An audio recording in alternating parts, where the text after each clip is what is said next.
Over 100 cathletes representing all 50 states have been training 4 months to qualify in gymnastics, track and field, tennis, volleyball, and more. Each kitten comes with only one goal in mind: to win. Who will jump the highest, run the fastest, flip the fiercest, and of course, be the most adorable in pursuit of gold? We'll soon find out. This is the 2016 Kitten Summer Games. Hi, I'm Beth Stern, and welcome to the world premiere of the most anticipated feline sporting event ever, the Kitten Summer Games. I'm here tonight in the brand new Hallmark Channel Kitten Games Stadium, surrounded by state-of-the-art feline sports facilities unlike anything you've ever seen. Tonight, over 100 adorable kittens will be going paw to paw and competing their tails off, each hoping to prance away with a Kitten Summer Games gold medal. But more importantly, these kittens want to win a place in your heart because all of the cathletes you see here tonight are adoptable. I want to give special thanks to our friends at North Shore Animal League America for making these games possible. So please remember to visit North Shore Animal League America to adopt one of tonight's special kittens, or visit your local shelter to find a cuddly competitor near you. Well, hello there. How are we going to do this? We're going to make it possum is what we're going to do. Oh. Okay. Yeah, she's a little... Hi. She obviously is not appreciating her moment in the spotlight. Maybe I should set her down. Does everybody see this adorable kitten? Up for adoption, North Shore Animal League America. You know what? All the shelters are filled with dogs, cats, puppies, and kittens right now. So something this cute is waiting for a home like yours. So today, go to your local shelter. Perfect time of the year to adopt, right? Agreed. Okay, Well, there's my there's little never infomercial for... there's never a not perfect time, I think. Right? Okay. Gonna get comfortable here so we can talk about Kitten Summer Games. Let's do it. How did you become involved? Oh, wow. Well, I have been working with Hallmark Channel for the past few years with their Kitten Bowl, and it has been such a success. People watch the Super Bowl, and then they go right over, they switch channels over to Hallmark Channel, and it's just 100 kittens rolling around on a field, and it just encourages people to go to their local shelters and adopt. So they thought, what's this summer? The Olympics. And we thought, how fun to coincide a Kitten Summer Games to coincide with the opening ceremonies. So this Friday at 8 o'clock on Hallmark Channel, while the opening ceremonies are going on, we have already taped it, but there are 100 kittens frolicking in all different sporting events on Hallmark Channel. So. And my favorite one was Bella Catroli. Bella Catroli. And then there's Nadia Come Scratch Me, who is our star gymnast this year. It's cute. There's a decathlon, there's track and fields. We have wrestling, which could be my favorite because it's kittens wrestling. I mean, who does it better than kittens? No one. And unlike the actual Olympics, there are no problems with doping. Right, so, exactly. It's actually a feel-good, authentic event of real sportsmanship. Exactly. And also we have tennis, I believe. Tennis? Tennis. How do cats play tennis? They're just tennis balls rolling all over, and it's really cute. And it's just showcasing what's available at your local shelter, really. It's really all it is. I follow you on Instagram, and you were here before talking about your work with rescues. You're pretty amazing what you do.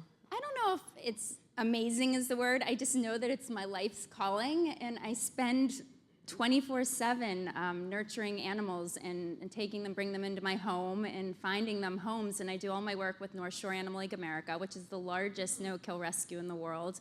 And along with my partners and my friends at North Shore, and my husband, I have to give my husband credit because he talks about what I do on his radio show. And you know what, I've been getting a lot of special needs cats and kittens, the ones that are blind. I have 2 blind ones that are going home tomorrow as a double adoption. Usually people are afraid of that, but just through my husband talking about how easy it is to have a special needs animal, we have 2 resident blind cats, and they're my smartest cats of my 6. and just the impossible that you think we can make happen. And it's just been really a cool experience. And I love the fact that your husband names all the cats, He right? does. It was funny. We just got a new blind kitten in today, and I texted him a picture, and he goes, "Well, her name's Marzipan," and I'm thinking he must be craving something sweet right now. Kanish was last week. We had a pound cake. Yeah, it just depends on what mood he's in, but they all seem to fit. All the names seem to fit them beautifully. He does a great job. And I know that when you adopt a cat, or when someone adopts a cat, you actually go to their home to drop them off, It's right? a whole process. First, the animal comes into my home. A lot of the kittens that I've been fostering have come in through my Instagram and through private messages. I then have the person meet me at North Shore Animal League America, where they properly vet the kitten and make sure that it's okay to bring to my home, which is, I have 6 resident cats, and I also have a foster room, several foster rooms filled with cats and kittens. So I have to make sure they're healthy, and once they pass their tests and get medically evaluated, they come home to me. Sometimes they're very weak and they need to be nurtured, or they need antibiotics. I have another room for those. So we're very strategic in how we let the animals in our home. Then I go to town and I post pictures of them, videos. My husband is so amazing. He lets me post videos of him playing with the kittens. These kittens become rock stars, and then the applications start pouring in on my foster account.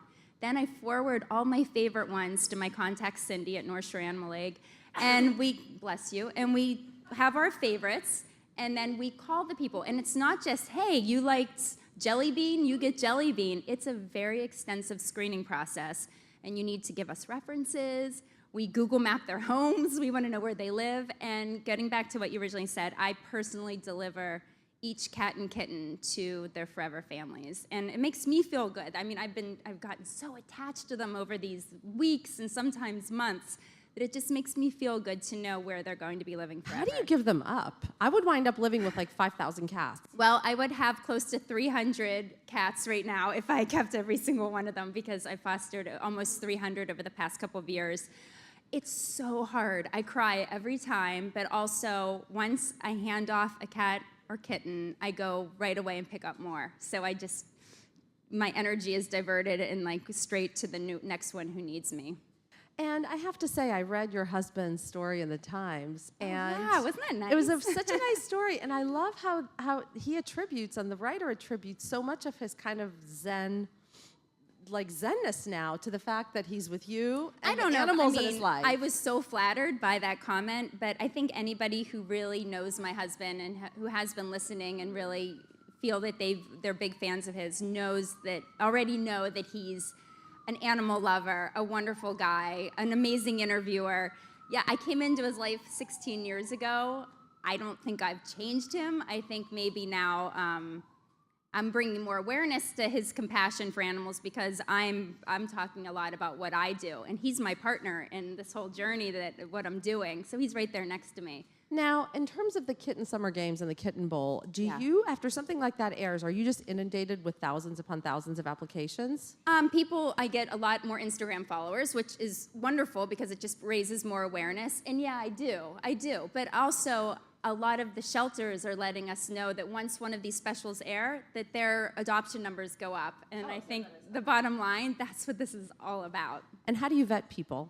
Oh my gosh, I let North Shore Animal League America go through their very extensive screening process. When I initially get the emails, I say, oh, that looks like a great one, but then they do all the hard work for me, where they call them. It's an interview. I've been sitting there next to the interview process. Sometimes they go on for an hour. We just need to know their pet history, their current pets, vet information, and then we go on to call references, friends, family members. We need to know, do they own a house? Do they rent a house? How big is it? Are they going to let their cats outside? That's a big no-no. Nobody can adopt from me if they let their cats outside. I want indoor cats, indoor only from my fosters. What people feel about declawing, I believe that's an inhumane, cruel act. I never want one of my babies declawed. So it's very, very particular. And so if you get one of my kittens, you're very lucky. Actually, somebody that works at AOL, there he is, adopted Tinkerbell and Blueberry from me. And are they amazing cats? Right? I knew he was going to be here. Well, it's funny, when you were here last time when we were talking, I had just gotten my Yes, kitten. and talk about how amazing cats are. I mean, as I had pets. never had a cat before, and I didn't think I liked cats, and I really only, to be honest, got her because we had mice, and I was like, that's, nature's way of getting rid of rodents. She's like the world's best cat. Yeah. She's like the super cool one-eyed cat, loves kids. Like the kids put her in like paper bags and carry her around, like not in a mean way, but Right, she just no, is she's like, a good sport. do. Yeah, She so many- sleeps with us. Like she's incredible. People say, "Oh, cats are not like dogs. They don't give back." I'm telling you, They do. Unless you've had a cat, you don't understand how incredible pets that they are. And our cat sleep with us. Our cat fetches. Our cat does everything a dog can do, except need to go outside. Which is go kind in of the a litter bonus box. when it's like 6 a.m. and raining. Yeah. But yeah, like my cat waits at the door. Like she jumps on your lap. Like she's so excited. She's just a very sweet, loving, kind animal. And I always tell people they should get two, right? Tink and Blue over there. Because when you are at work, you never worry about them. They have each other. And it's, one more poop in the litter box a day if you get two. I don't know. I'm sitting here trying to get you to adopt one of the kids. Because there's a one-eyed cat back there, and she was like, she's yours. So yours. your cat has one eye, right? And what was her story? She was found under a car in Brooklyn. Right. Her sister was blind, and her mother had to be put down. She had a horrible eye infection. But the cat is so friendly that they think people took care of her when she was astray. Yeah. Because she's not afraid of people at all, and she likes kids. The pet store that had her up for adoption, it's a local rescue group. They said that a lot of cats that they find are terrified of kids because kids were throwing rocks at them or sticks at them or whatever, and these two were not, which obviously meant, they had a rough start, but at Right. least people were kind to them, which is good. I've had a couple abuse cases, really sad ones, and they ended up being incredible kittens. It's the time and energy you put in. I really spend time with my husband, and we socialize these kittens, especially when they're at such a young age. I hand over delicious, yummy lap kittens over to families. And so What are your red flags? So if I was going to adopt from you, what would you look for? Well, I like to know what other pets are in the household. I like to know how often you're home. If it's a person who lives by herself and she travels most of the time, I would ask, would she be considered adopting two, and what's her pet sitting situation? We ask all the questions. And what do you feed your cat? Do you feed dry food only? I like a mixture of wet food and dry food. Again, you're going to let the cat out as soon as they say, of course. They're off my list. I don't believe in cats that are indoor-outdoor. Spay and neuter. The one wonderful thing that we do, we spay and neuter before they're delivered, so I never have to worry about that cat getting pregnant and giving birth to another litter. And declawing. I'm just so adamantly against declawing. So that's just, I ask the families, or North Shore does, do any of your other cats, have they been declawed? And when they say, yep, they were ruining our furniture, had to do it, that's a big no-no. You don't get one of my kittens. And then, that's a whole nother thing. When people say, oh, it's ruining my furniture, there are so many different scratching posts, cat trees. There's so many ways that you could figure out how to save your furniture. And I have all the little tricks, and just research, go online. There's even a trick of aluminum foil. If one of the cats is scratching your couch, you put aluminum foil around that area for 1 week, and cats hate the feel of aluminum foil. Yeah, hate it. That's a great idea. Or sticky tape, two-sided tape. Once they go to scratch and they feel that sticky, they'll never do it again. There are little tricks, and they do work, and so you do not have to amputate your cat to get them to stop scratching your furniture. I love the sticky tape idea. Yeah. That's amazing, because she's really going to town on one of my chairs, Wow. and I'm like, no. Yeah. Does saying no work with cats? Yeah. I mean, yeah. Oh, Sophia, my blind kitten, my husband and I were having dinner last night, and she jumped right up on the kitchen table, and my husband goes, no, Sophia, and she didn't look at him, but she jumped right back down. So yeah, no does work in our household. How many cats do you have now? Right now I know you have six. We have 6 resident cats, and I believe I have 14 fosters, but I'm picking up 2 from the hospital tomorrow, getting another litter of 3, another litter of 5, and a mother cat, and 2 more adults and another adult. So My you do God. the math at any given time. And just coming over here in the car, I facilitated a double adoption and then gained 4 more kittens just from the ride over. So the number changes by the minute. Is there a type of cat that's most difficult to adopt? Yes, the adult cats are harder. Black cats, for Why? some crazy reason, end up in the shelter the longest, and it breaks my heart. I have a 22-pound black cat that is the love of my life, and he brings such good luck to our home. I feel people have this superstition. But yeah, when you go to a shelter, the ones that are just kind of lingering are the black ones that are a little bit older. Sad, kittens grow up. The kitten stage is very quick. They are these cute, adorable kittens, the one that was just on my lap, but after 8 weeks, 9 weeks, they get bigger. And that's also sad when you see the teenagers there in the height of kitten season, where all these cute little ones, and then the teenagers are big, but they're still kittens, and they're still just as adorable, and those little ones are gonna grow up just like that. So I always say to consider an adult first. There are a lot of times the owners have passed away, or people move and they just throw their cat out. I can't tell you the stories of what we're dealing with right now with people. That's another thing. If you're gonna get a pet, whether it be a dog or a cat, know that you're responsible for this little person. 18 years. I consider them people. This other being's life. For dog can live up to 15, 16, 17, 18 years. A cat can live up to 25. It's a commitment. You can't just say, oh, cute kitten needs to be adopted, I'm gonna take her. But you really have to assess your lifestyle and really go in and do it. And the rewards are so incredible once you adopt. Do you see a lot of people that just don't think it through? Yeah. That are like, oh, this will be great for summer, but... We ask those questions too, and red flag is, oh, well, we think kittens are cute, but yeah, maybe moving to Europe next year.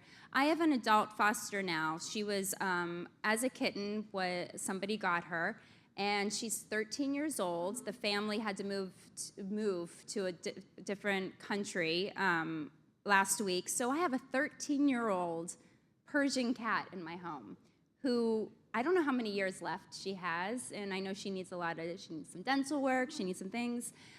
I have a home lined up ready for her, but it breaks my heart because she's sitting in my house waiting for her person, and it's me, and I'm taking great care of her, and she's got a beautiful room, and feeding her all the best food, but it's heartbreaking where some people, they don't look at them as members of the family. Would you leave your child out if you're moving to another country? No, you take your child, or you find a family member that can take care of them.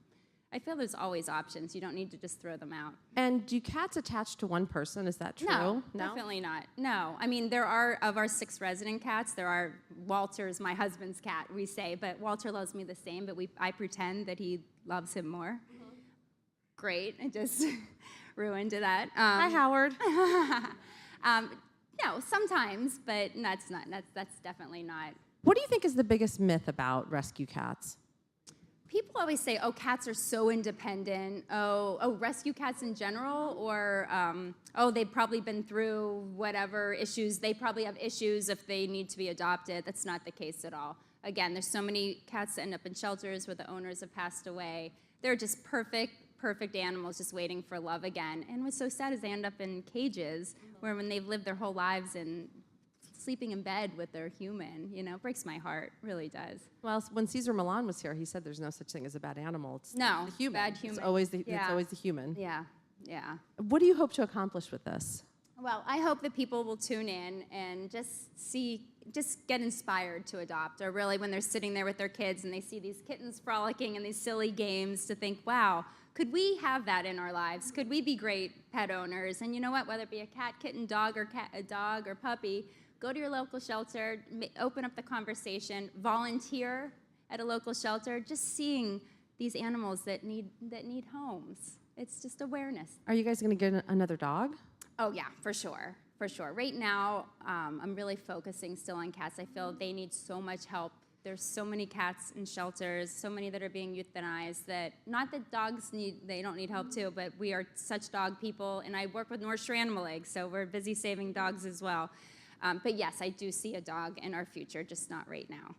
And do you ever see yourself opening up your own shelter, or that's not in the cards? Well, I kind of am, but through North Shore Animal League America, our headquarters are in Port Washington on Long Island, and my husband and I had this idea where we wanted to create a cage-free facility, an environment for their home away from home before they're adopted. So we're building onto North Shore Animal League's 15,000 square foot shelter, 15 more thousand square feet, and it's going to be cage-free habitat. I've raised over $7 million over the past couple years. And we're breaking grounds, and it's going to be called Bianca's Furry Friends in honor of our bulldog that passed away. So yeah, and there's going to be a feline wellness center attached to it, cage-free, a nursery. I mean, we're doing it. And then it's also going to free up the entire existing shelter for puppy mill and adult dog rescues. So of course, we are not leaving the dogs out of this expansion. Aww. So. Oh my God, how did you figure out that this is what you were meant to do? You know what, it just kind of evolved. When I met my husband, I realized I didn't have to work anymore. And how beautiful that I could just fulfill my days with living my passion. And that's really helping North Shore Animal League and nurturing and finding homes for animals in need. Did your husband ever say, like, oh my God, I live in a crazy cat home? No. Like, you know I've come home and there's 50 cats, and No. oh my, like, I can't. True story. I mean, we are filled to capacity with fosters right now, and then I just get an email from a guy whose owner passed away, and their cat was left in the apartment. And I'm telling this to Howard, I'm reading these. He goes, well, go get him. And I go, well, where are we going to put him? He goes, we'll find room. He will never be the one to say, Beth, this has gotten out of control, because it's not. I won't take more than I can handle. But he's the one that says, go get them. Or I show him a litter of kittens that was just found. And he said, we have room, bring them in. He is so on board with what I'm doing. I could not ask for a better partner in all of this. Oh my God, that is so sweet. I can't. I can't. Go Howard Stern. Go Howard Stern. Who knew? Crazy cat man. Oh, I don't know about that. A loving cat man. Loving cat man. You know what I mean. Like, I think that's absolutely adorable. And last question before we go to the audience. With that many cats, how do you keep it not smelling like cat? Oh my gosh, I am crazy. It's so funny. I'm starting to walk hunched over because I feel like most of my life I'm scooping poop out of litter boxes. We have a lot of litter boxes, and really, if you do it right, and every time I pass a litter box, I scoop, and yeah, just keep the litter box clean.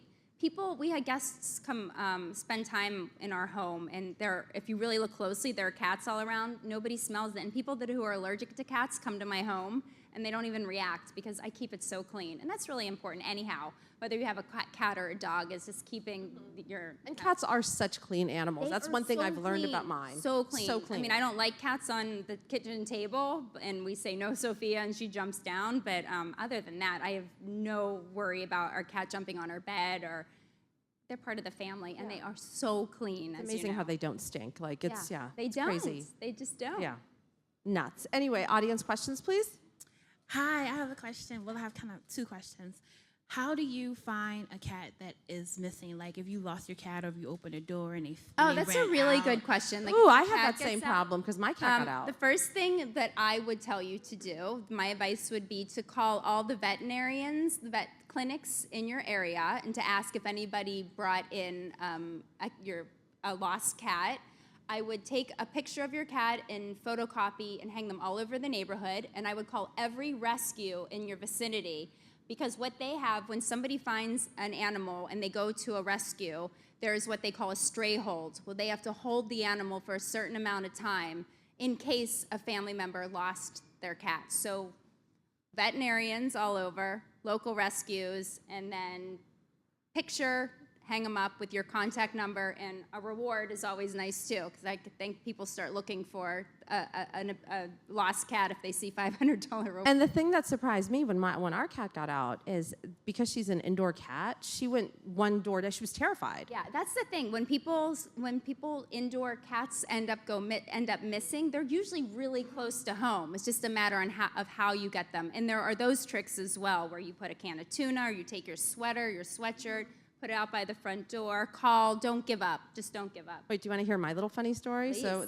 the neighbors 2 doors down found the cat, and they were like, we have terrible news for you. We think we have your cat, but she's been in a battle. She's missing an eye. And I was like, yes, that's her. That's her. There's something so rewarding about adopting a special needs, or one that's just not perfect. Perfectly imperfect, I call them. Next question, please. Hi, I just wanted to know if you have a favorite adoption story. Oh, wow. Yeah. Well, I think everyone is pretty incredible, but it was my rescue cat Yoda, and he became a best-selling children's book because of his story.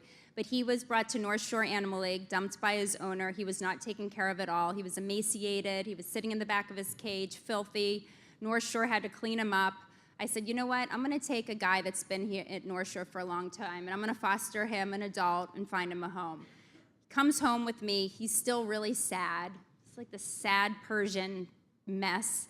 And he wasn't eating, so I took him to my vet, and my vet said, this is really bad news, but he's in heart failure. My husband named him Yoda. He looked like Yoda.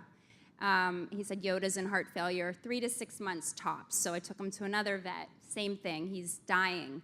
So that day, my husband and I said, we're going to adopt him because he should live the rest of his life in our home. Well, that was when my first litter of foster kittens came. Since I was fostering the adult cat, I said, come on, bring in the kittens. So I put them in a separate room, and Yoda sauntered down the hallway, and he's waiting outside the room, the foster room. And I open the door, and Yoda walks in, and his ears perked up, his tail went up, and he is still in the foster room taking care of those babies, and it's been 3 years. And I've since taken him back to the vet, and his heart is completely healed. He has no heart issues, so I firmly believe that love and purpose healed his heart. And so that's essentially what the children's book is. And instead of saying he was dying and now he's alive, I said he went from a sad heart to a happy heart. But he is still there right now, probably licking and grooming a kitten and making sure that they are eating. I never have to worry when I'm doing things like this because Yoda is on duty. And last question, please. Hi, Beth. Hi. Is there any adoption that went through that then you realized at the end maybe the cat, maybe that family is not right for the cat? Or Yeah, we had one recently. It's not too often because of how diligent we are with our screening process, but there was an older cat that went to a household, and it was a lot of young children, and the cat was really scared, and I thought because she had been around children in my home, my nieces and nephews, she'd be fine with children. But after a couple months, the woman called me. She goes, we love this cat, but she's really afraid of the children. I said, no problem. We got the cat. I've since placed her in a home with no children, and she's thriving. So yes, it's not foolproof, but we try our best, and I always say to our doctors, if for any reason it's not a match, we will take her back immediately, and that's a promise. And North Shore Animal League will As opposed to making them suffer in a situation that doesn't work for either party. And I want the communication. What also is great is most of my fosters now have their own Instagram accounts. My foster, has over 50,000 followers, one of my former fosters. And I'm able to watch them grow up. And then I have Facebook, and now through social media, my Instagram, Facebook, Twitter, I can watch them grow up. And if I haven't seen one of my fosters for a while or I haven't gotten an update, I have all their numbers, and I shoot an email or give a phone call and ask how everybody's doing. So That's amazing. And when can we watch this? Well, Friday, August 5th. This Friday. Right there. Tune in. You'll see a lot of cuteness going on, that's for sure. Thank you so much. Thank you.